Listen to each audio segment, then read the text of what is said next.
regarding po dun sa flood control project ng gobyerno po natin, kumusta na po ang status ng mga proyekto since panahon na po ng tag-ulan at nakakaranas na rin po ng mga pagbaha sa iba't ibang lugar, especially po dito sa Metro Manila?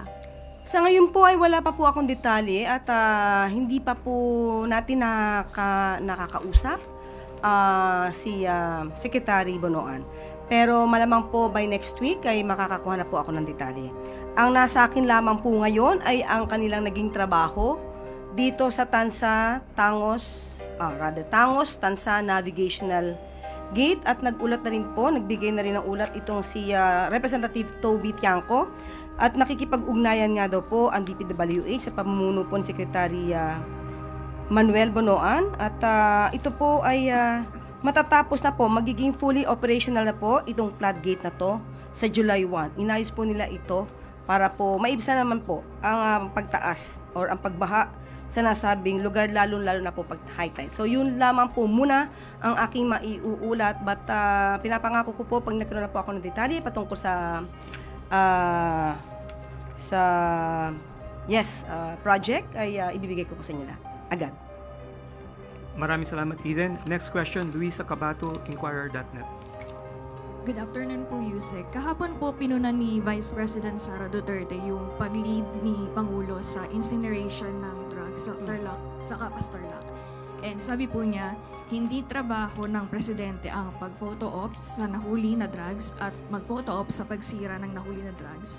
Kasi maganda sa paper, maganda sa picture, hindi ganoon. Dapat paniguraduhin mo na gumaganda ang buhay ng bawat Pilipino. Ano po yung masasabi ng palasyo dito? Ang Pangulo ay gumising ng maaga kahapon. Pumunta sa Tarlac, nagtrabaho, nagutos, hindi nagbakasyon, at binantayan ang pagkasira ng illegal na droga. Nais ng Pangulo na masawata ang ang illegal na droga sa ating bansa. At ang pagtatrabaho po ng Pangulo ay dapat maramdaman ng tao. Hindi po ito pang photo ops lang. Ito ay nagsisilbing babala sa mga kriminal. At nagsisilbi rin po itong inspirasyon sa taong bayan na nagdanais na masawata ang illegal na droga. Mas maganda po siguro talaga na pasinayaan at makita mismo ng Pangulo ang pagsira sa mga illegal na droga na ito kesa po walang gawin sa mga nawalang illegal na droga sa magnetic lifter.